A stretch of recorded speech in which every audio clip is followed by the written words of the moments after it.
Week 16 of the 27-inch challenge. Okay, still not dieting. That is some good pork right there. Okay, and this is a tuna pie from Jollibee. It's the best. Okay, so today we cook pasta bolognese. Okay, and coupled with chicken. It's Sunday today. Okay, that day is Sunday. So, and some parmesan. Okay, bolognese pasta with some parmesan. And what's this next? Okay, and we wash it down with some diet soda. Okay, this is my favorite brand, Pepsi Max. So this is my quarantine trick, walking and measuring my steps. Okay, so this is my style. Okay, my goal is 7,000 steps a day. So what I do is I walk from my home and then make a left turn. As you can see, I'm going back. Okay, there's my home right there. Walk there. Okay, it's like an L. Okay, it's like a reverse letter L. Well, from my home, go straight and then make a right turn. So there's my home, and this is the street. Make a right turn, so it's like an L. So 1 L I measured on my phone is about 500 steps. Okay, so meaning if I go there, back there, and then back here, that's 500 steps. If I do that 14 times, that's 7,000 steps. So I have only 1,000 steps to go. So I think this is my last lap, and I'm doing this while listening to a podcast or a video.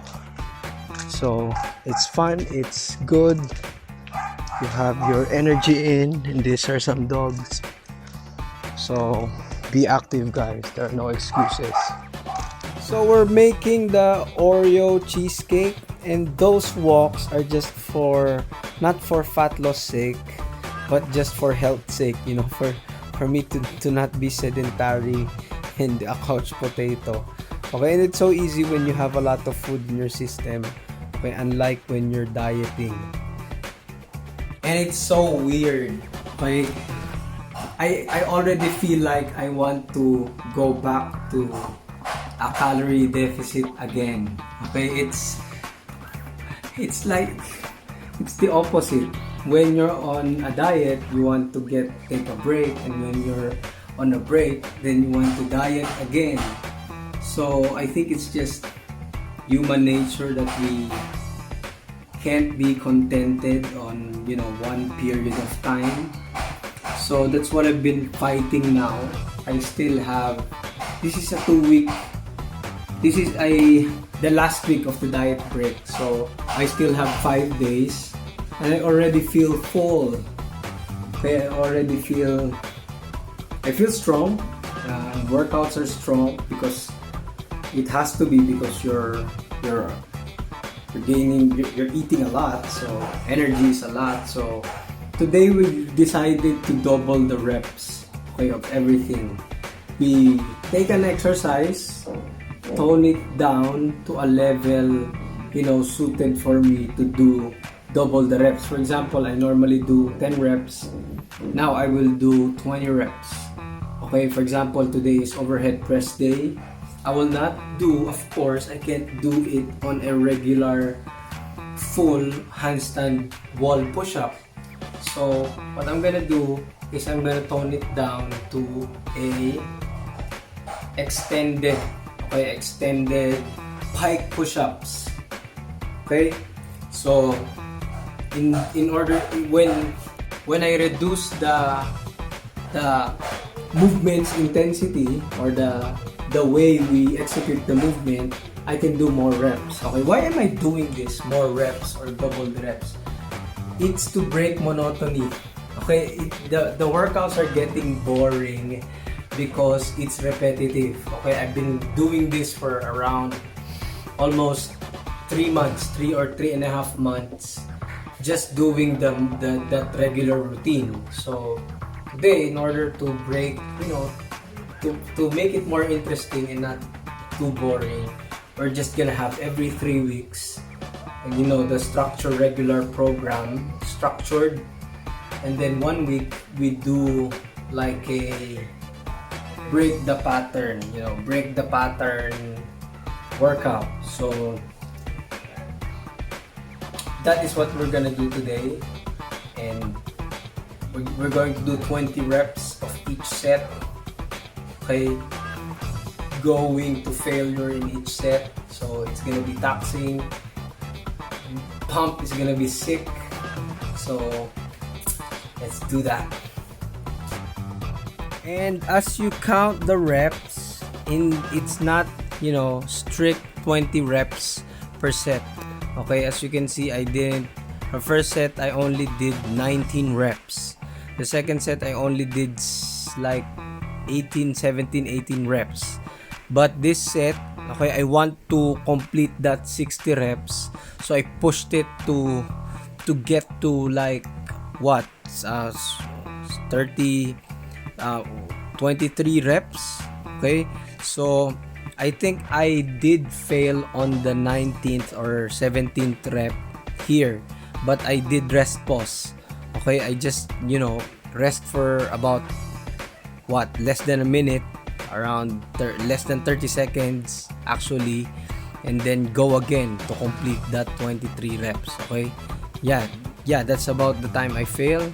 Rested for a couple of seconds, around 2, 3, 4, 5, 6, 7, 8, 9, 10, 11, 12, 13, 14, 15, 16, 17, 18, 19, 20, 21, 22, 23, 24, 25, 26. That's 26 second rest. Okay, and I completed the 60 reps total. Okay, so rep training is pretty good, especially when you're bored on your training, so try that. So for the pull-ups, okay, I did it regularly, but this time I increased the reps and the speed of the reps. I don't do as fast as this, pull-ups as fast as this.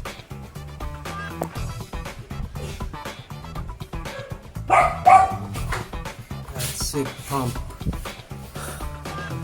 So I cannot do a lot of reps in one go, in one set on this regular pull-ups. I know I cannot do 20 reps, 3 sets, just like what I almost did on the pike push-ups. So I'm gonna be smart. I'm going to focus on quality more than the quantity. So I'm gonna do 6 sets, 10 reps at a time of pull-ups. Okay, I'm gonna rest 1 to 2 minutes, and I'm gonna focus on the quality of each set. So this is set 2. See you on set 6. Okay, we only filmed the first set and the last set. So this is set number 6, and you will notice that I'm tired and fatigued, but I still fight it. Okay, that's 4, that's 5, that's 6, and that's 7. Come on, that's 8. Okay, you have to zone yourself out whenever you do this. Are you gonna give up, or are you gonna keep going? Okay, when you feel that burn, you should get going. You should keep going. That's how you progress. And I told you, I don't look bad at all. Okay, there's some angles of me that looks fat, but there's some angles that are really good. Okay, especially I store a lot of fat on my face, so people notice that you look fat today, but when they see me in person, they say, oh, you got lean. But in reality, I just store a lot of fat on my face. That's my body fat distribution. Okay, that's only going. I'm only gonna fix that if I go down, around sub 10% body fat. So yeah, we're still working on that, and I want this diet to be as enjoyable as possible, and I don't want to lose strength, okay, on dieting.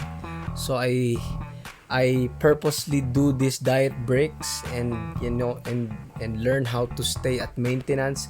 If you learn how to stay at maintenance and keep your weight and maintain your weight, then maintaining your shape, your new shape, when you get to your new body fat goal, is gonna be easy. Okay, so meaning if I get to my 27-inch status, my 145 pound to 150 pound body weight, and it's only 10-15 pounds to lose. If I get to that point, I'm able to maintain it because I took my time. Okay, I didn't rush it. I enjoyed each and every training day, each and every diet day. And it's not even diet day because I don't feel like I'm dieting. So yeah, in this I'm already supersetting my my accessories. Okay, and that's fine because it's an opposite muscle group, meaning you train your legs one time and then you train your delts on the next set. So you do it non-stop. The only muscle group that are not resting here is your forearms, but your forearms can handle a lot of stress, so it's fine. Okay, and forearms are not, grip training are not really a popular, we're not really training our forearms that well, so it's good to have extra work on our forearms, gripping a lot, especially on this. This is just 44 pounds. I'm used to gripping 120 pound dumbbells, so this is nothing. So I can endure for long periods of time gripping this water gallon. So yeah, and still again, you are hitting your rear and side delts on this because you're leaning forward. Okay, I'm not focusing on my traps. Okay, it's not a priority of mine. I want to build my delts. Okay, I want to build the wideness, okay, the broad shoulders, more than the traps. I think building a big traps will mess up with your proportions. So yeah, this is the foods, the cheesecake that we made. This is brownie cheesecake with an Oreo base, and this is some sticky rice. Okay, post-workout meal, and the final meal of that day is bacon, beef bacon. Okay, that's amazing. Okay, it's for the sukiyaki. Okay, have you heard that Japanese dish? I don't know if it's Japanese or Korean, but it's called sukiyaki. Tofu, some lettuce, and not including mango. So we've eaten a lot of mango now, raw mango. So not that many calories, filling, but I'm not really a fan of mangoes. So yeah, this is the sukiyaki. We have mushrooms.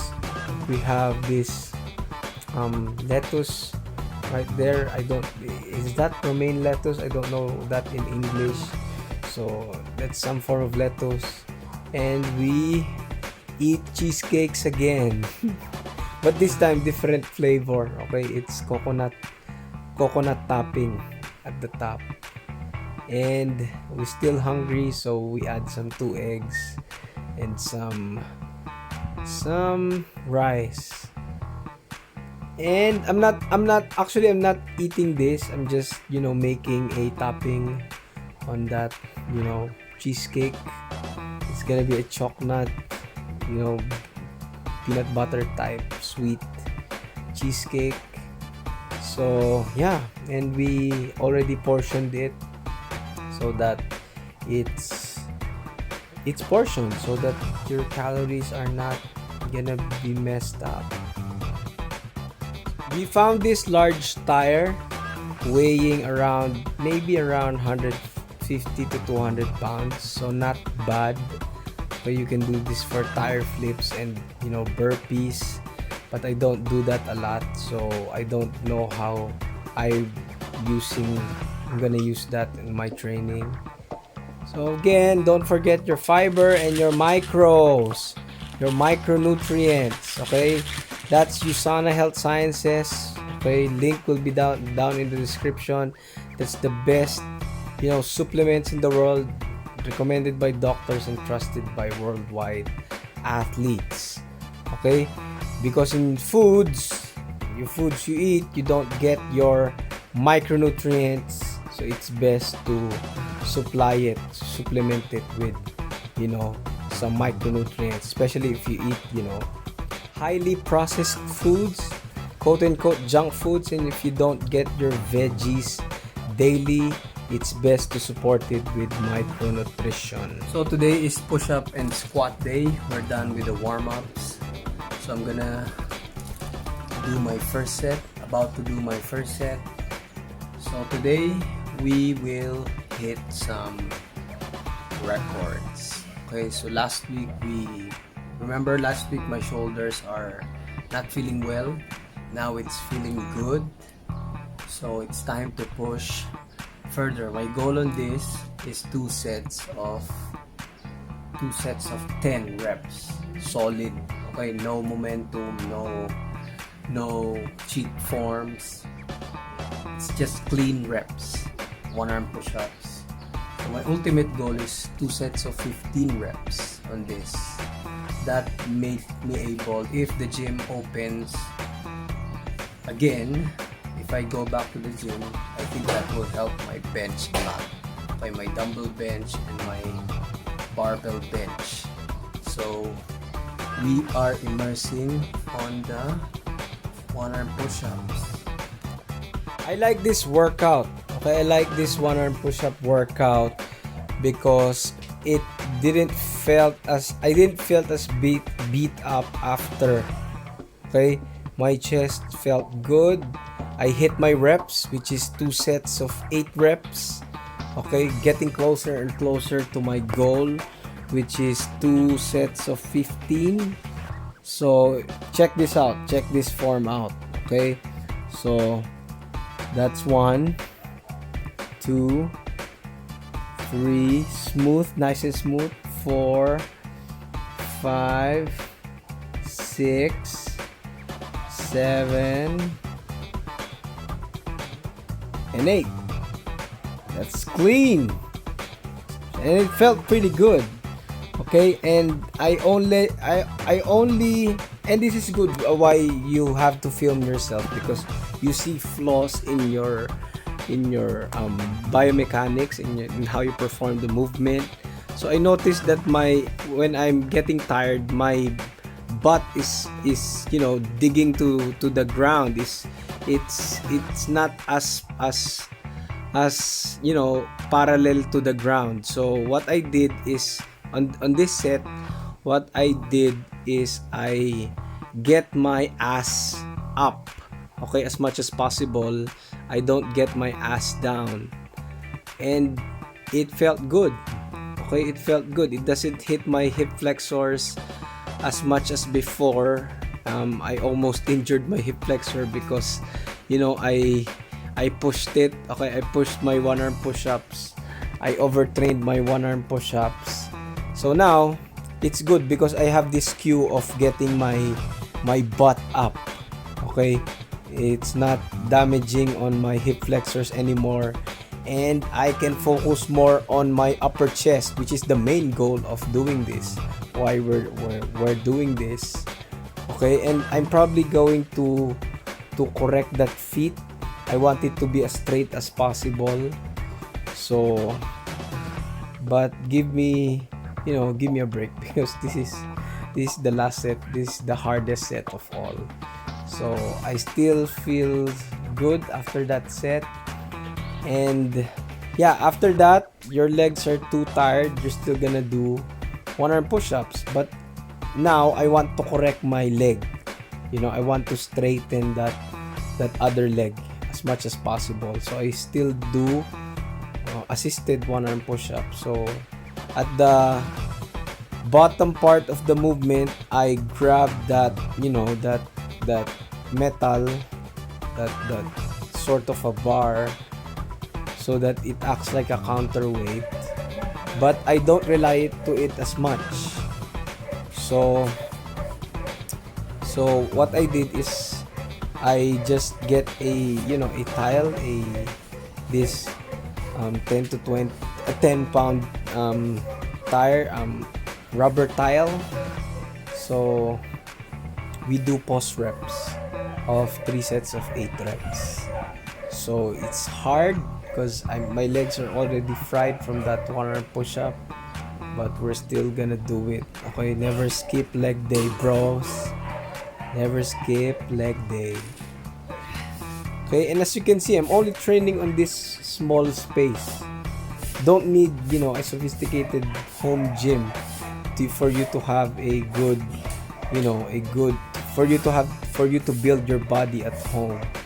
Okay, and if you want a home gym, you just add what, a squat rack, a few plates that totals around 600 pounds, and then a dumbbell set that ranges from 10 pounds to what, 250 pounds, and you have a good home gym. And you have some bands. You're complete with bands, and you have a good home gym.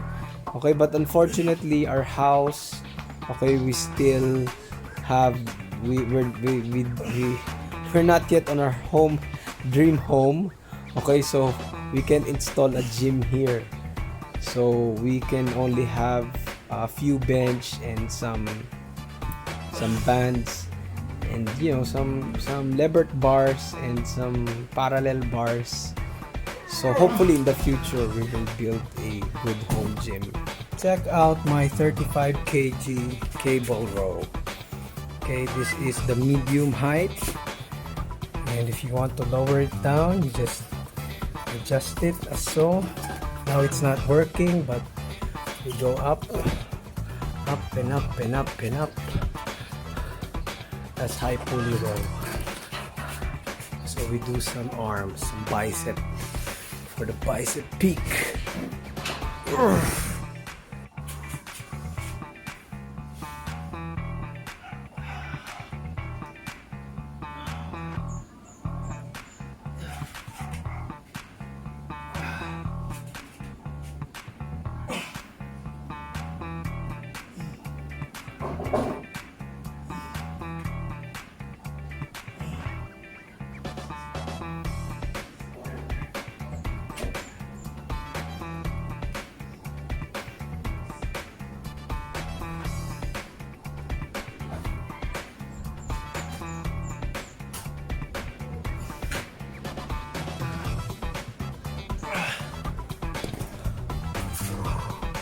So for arms, you don't need to do that much, okay? Because arms are already heavily activated whenever you do your pulling and pushing work.